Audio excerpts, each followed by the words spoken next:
Welcome back to Panero's Mind, people. Now, we got a situation that's happened in Ohio with a derailment of a train. But the plot thickens, people.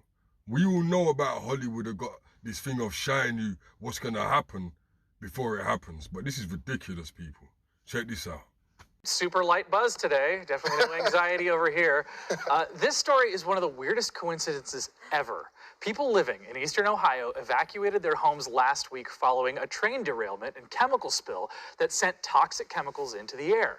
The crazy thing is, they did the same thing for a fictional disaster film a year ago. Something that could actually kill someone. Let's watch a sitcom or something. Evacuate all places of residence. All right, I'm going to break this down here.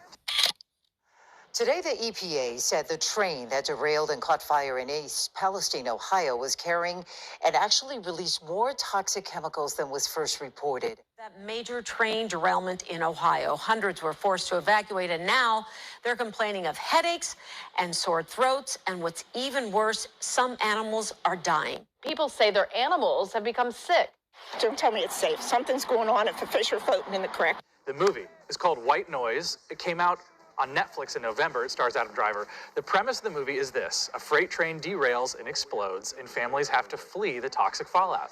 The film was shot all over Ohio. It features extras in vacation scenes, including a family from New Palestine. Ben Ratner and his family filmed a scene where they were sitting in a traffic jam of people who were trying to evacuate. Then, last week's train derailment in real life and fire happened less than a mile from their home. They had to leave for real. Yeah. Isn't this wild? Yes. What? Yeah, the simulation is not even good. It's crazy. They stayed at town over a while authorities conducted a controlled burn to get rid of those chemicals. The EPA says there's no longer a risk to people in that area, but the family is not so sure. They told CNN they are not thinking that they're ever going to go back. Man, at least they weren't in Don't Look Up. That's true.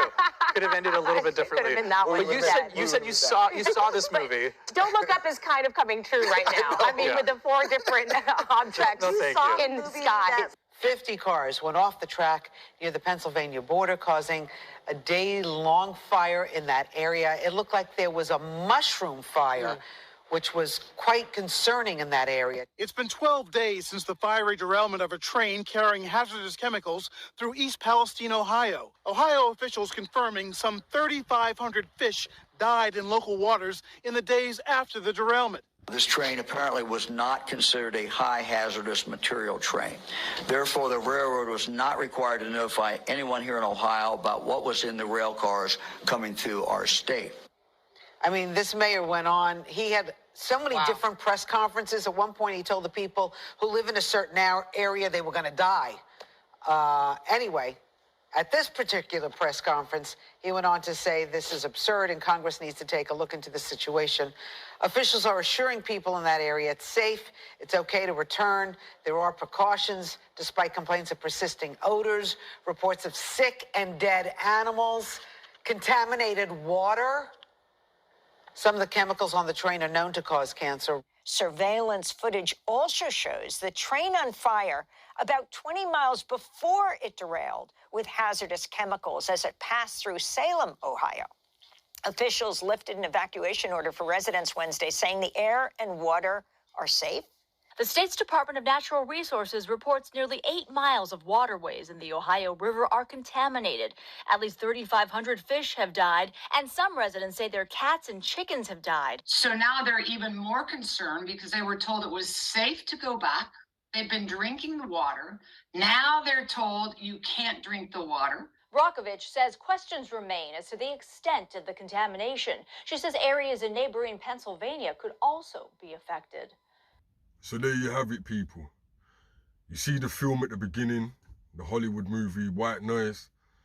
You know, they always do things like that. You know, they're always showing us these things in the films, you know, and then it happens in real life. But this is a crazy coincidence. Like, the film was set in Ohio, and the situation happened in Ohio. I mean, like, seriously, like people them have to wake up, you know, send your people this video and let them understand. People that are stuck in that mind frame of like, oh, there's nothing happening to us, you know, these people are not doing anything, and send them this video, you know. It's funny because you mentioned the other day about the propaganda and all those type of things. How are you going to tell your people, yeah, that, you know, the drinking water is okay and the air's okay? And then a few days later, you're telling the people the drinking water is not good, don't drink it. And the air, like, you know, like there's babies, you know, people have babies, you know, families, kids, you know, elderly, you know, that's the people that it's going to affect the most. You understand what I'm saying? So this is what it is, people. This is the world that we live in, you know. Who knows what's going to be next to come true? You know, who knows? Independence Day, I don't know. Or Armageddon, maybe. Armageddon, yeah. But yeah, people, send this to your friend. Like, share, subscribe. Peace.